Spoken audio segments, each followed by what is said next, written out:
Feeling overwhelmed and like you just can't handle your business anymore? In this video, I want to show you how to manage overwhelm and how to get back to peaceful and calm. As always, before we get started, make sure you hit the bell and you subscribe to our channel so you never miss a thing. Welcome to Powerhouse Business on YouTube. I'm your host, Carolin Soldo. I'm a business owner, business scaling master, and mom of 2 boys. I love thinking big, pushing boundaries, and doing things differently. Most of all, I'm all about achieving massive growth with ease and helping you scale your business by living the life you love. Let's go. Let's talk about overwhelm for a minute. What does that feel like? Overwhelm can have different ranges. It can be just a little bit of stress all the way to you totally freaking out and feeling like your hair literally is on fire and you want to just quit what you're doing and you just can't do it anymore. So there's a range of intensity of overwhelm, and it depends on how long you've been feeling this way, and it also depends on what's really going on for you. And especially right now, a lot of people are experiencing overwhelm in business because we have been shaken, right? A lot of things have happened in the world, and for many people, their lives are not the same anymore. So not only are we dealing with the day-to-day business stress and challenges, we're also dealing with shifts and changes in how we're used to living and the messaging that's coming at us. So there is an even bigger level of stress and overwhelm coming at us. And so depending on what's happening to you right now, you might feel, just a little bit of stress and overwhelm, or you might have a full-on, freak out moment where you feel like you're gonna have a panic attack. And so the first thing I want you to understand is a lot of your overwhelm has to do with what's actually physically going on in your body.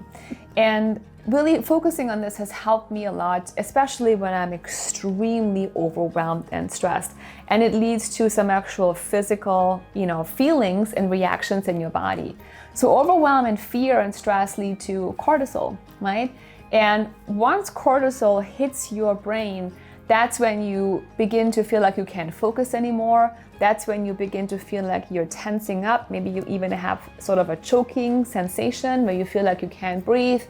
That's when sometimes people even feel like they're having a heart attack and they have a hard time breathing, and they may even have chest pain, right? Which is when it gets really, really intense. So understand that there is something actually happening in your body, and it's not just you're not crazy, you're not just hallucinating, there's something actually happening.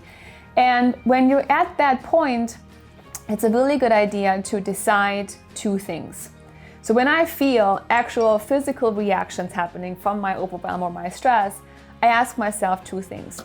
Is it better for me in that moment to keep working through it, to busy myself more, to just pound it out, to just get things done?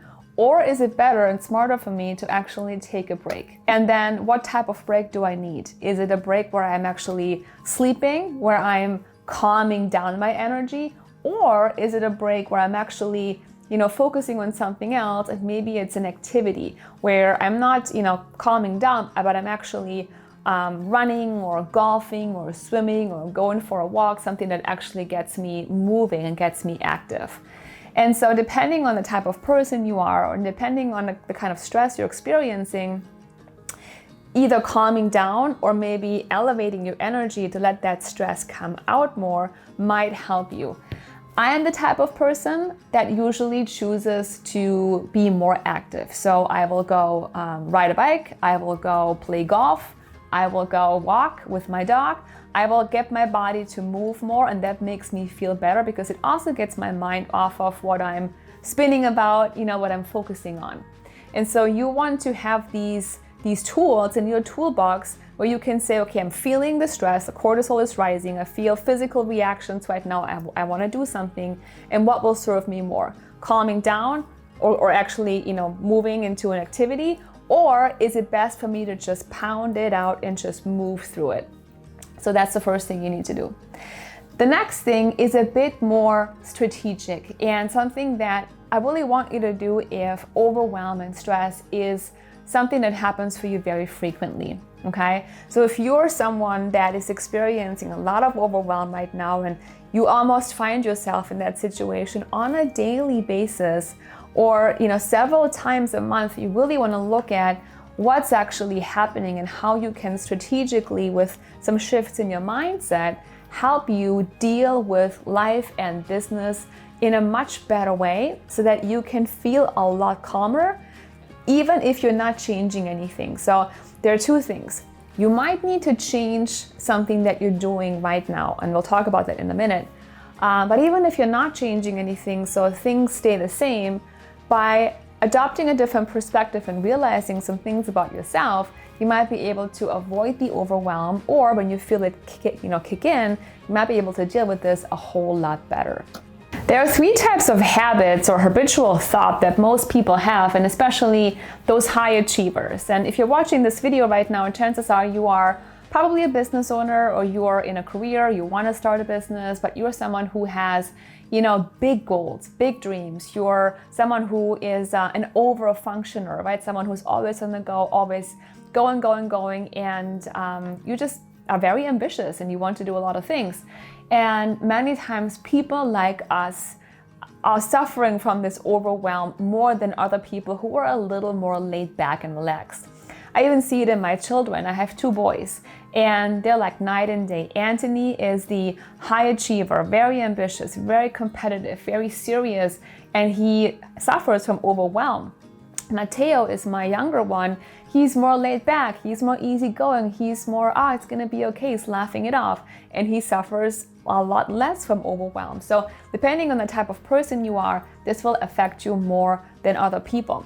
But let's get back to the three very common habits of thought that are probably going on for you. And once you know them, you can work yourself out of it strategically and get yourself back to a place of peace and calm. The first habit of thought is fear of not meeting expectations, okay? It's not fear of failure, it's not meeting expectations. So either you have high expectations on yourself or someone else has high expectations on yourself. This could be someone that's in your life right now. This could be someone that was in your life, maybe a parent, maybe a grandparent, maybe even a teacher. And it brought you to this place where you're highly successful and you're very accomplished and you're very driven, but you also have extremely high expectations on yourself, almost to the point where you're never feeling good enough. So no matter how much you achieve, no matter how high you climb the ladder, how much money you make, how many projects you check off your list, you always feel like you should have done more, you could have completed more, you're not doing enough, and you always feel disappointed in yourself, right? And because of this drive inside of you, it's sort of like this never-ending race and chase for being good enough and being worthy and feeling satisfied, but ultimately because of who you are and how you're trained and that habit of thought, you will never actually get there.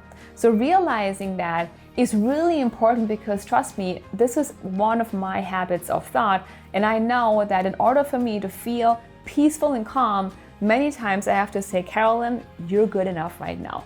It's good enough right now. There's never a higher level of perfection that you can achieve. You have to just say, it is enough right now and I've done enough, and give myself a pat on the back and say, it's good, right? You can stop.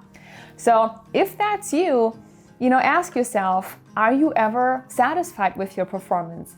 And, is there someone in your life, or was there someone in your life that, put these high expectations on you and made you go after bigger and bigger goals and slowly turn into someone who, never felt good enough and always had these high expectations? And if so, just be aware of it. And then, allow yourself to step back from your work and say, no, it is good enough right now, because that's my habit of thought. And I am going to make that decision for me to not be overwhelmed, because it is enough right now. And there's always time for more. The next habit of thought that so many people have, and I have that one too, is fear of failure. I used to have this coworker, and for her, this was really extreme. She would always feel like next month is my last paycheck. They're gonna fire me, I'm gonna lose my job, and I have to work my butt off this month to prove myself, to make sure I'm still gonna have a job next month and I'm still going to get paid. right? So maybe this is a little bit extreme, but if you're suffering from constant fear of failure and you're always thinking, you know, my business will decline, my business will go bankrupt, I'm never going to get a client ever again, or nothing's going to work for me, or everything's going to go to hell, that's also a way for you to sort of spin in your mind and bring on a lot of overwhelm, right? Because you're working and working more in order to keep it together to prevent that failure, which generally is not even real, right? It's in your mind. It's a story you're telling yourself over and over again that you have to keep it together. You have to work hard. You have to struggle, and it has to be tough in order for you to prevent this failure. Because if you let it go a little bit, if it's easy, right? If it's flowy for you, then you're probably not doing enough, and you're probably going to regret that next month because you won't make the money, you won't get the clients, you won't get the job, or you're gonna lose the job or whatever. And it's a story you're telling yourself that will bring on the overwhelm. And depending on how long you let this go on, the overwhelm will rise and rise and rise to where it can become really hard to control, right? So what do you do about it? Again, you ask yourself strategically, is this thinking real, right?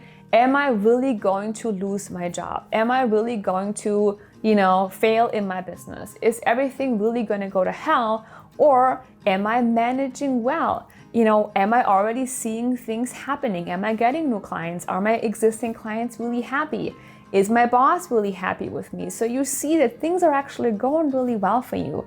And that fear is an artificial fear. It's a fear of the future that makes you overwork now because you feel like you have to hang on. And again, you're cutting yourself off from this peace, from this calm, from, not feeling overwhelmed, from actually feeling like you're okay right now and you're doing it to yourself, okay? So you can step out of it and with a shift in mindset, let go of that fear of failure and instead focus on what you can do right now and what's already going really well for you. The next habit of thought, the third most common one, is actually the opposite, and that is fear of success. Okay, and that's one that I never really experienced myself, but I see in many of my current and past clients and many people out there. And so fear of success is actually something that will bring on overwhelm in a way that it actually keeps us stuck. Okay, it's a self-sabotaging type of behavior. Because you're thinking that if you're actually successful, the things that will come on will be so much that you cannot handle them. And all the clients and the money and the responsibilities and the things you will need to do will be too much that you'd rather stay where you are right now. And it's a form of you sabotaging yourself to stay in place because you're already so overwhelmed right now and you don't have to face what the future might hold, okay? So you're focusing a lot more on the future, so you're actually afraid of the future and afraid of being successful and winning and doing the things you really want to do. By bringing on the idea of overwhelm and stress and fear right now, that keeps you stuck because then ultimately deep down in your subconscious, you know that if you're not working or doing as much as you could right now, chances are you won't succeed and you don't have to deal with the things that might happen then. Okay? Makes sense. So again, if that's your habit of thought, and if that's the story you tell yourself, you can also step out of it, okay? And say, look at all the things I'm already managing. Look at all the things that I want to do. I have a calling and a purpose, and I have this massive potential. And when I succeed, I will be able to manage it just fine. I've already managed all of these things to this point, right? Even dealing with my fear of success all along the way, and I'm still alive, and things are still going really well. So they're going to go well in the future, and I will always find a best next step, and I will always find my way, right? So you can counteract your stories in your mind with new stories, and with that shift your mindset and bring yourself back to a state of what? Peace and calm. Now there are two more things I want to talk to you about, which I feel are really important and something that you can do no matter how intense your overwhelm and your fear is right now. And so step one is to completely block out noise and fear. There's probably a lot of people out there who have expectations on you too, right? So maybe your spouse has expectations, your boss, your coworkers, maybe your friends, the people that work for you, your team. And maybe these expectations are real, maybe they're not. Maybe you just think they want that from you, but no matter what, there's external influences, okay? People and stuff that you feel, are putting pressure on you to achieve, to keep it together, to do certain things and to influence you.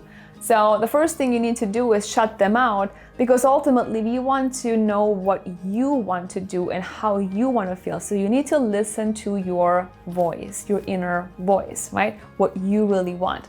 So you want to block that out and then make a quiet decision. And really listen to yourself and say, what do I want? I have all of these options. I have all of these things that I could be doing, right? I have 4 or 5 goals in my business, or 4 or 5 goals in my career, and for my personal life, and where I want to live, and the money I want to make, and how I want to make the money, and all of these things. So you have many options, but you need to decide what you really want and what feels good to you, and what you don't want, and what's not necessary for you. Just for you, regardless of what anybody else wants, because ultimately it's your life, it's your body. We're all gonna die eventually, right? But really, so you need to make sure that you feel good in this lifetime with the decisions that you're making. So when you look at your list of to-dos and your projects and your options, and you decide where you want to live, how you want to live, how you want to spend your time, how you want to, make your money, your business, your work, and all of these things, and what's right for you and what's not, you'll get to that point where you feel very decisive, you feel confident, you feel calm, and you feel good because you know that you're in control. You're deciding. And you might actually be crossing some things off your list that you don't want to do, that maybe someone else wants you to do, or you think they want you to do them, but they're not really necessary for your happiness right now. So you cross them off. You say no, no, and no, and yes, yes, and yes.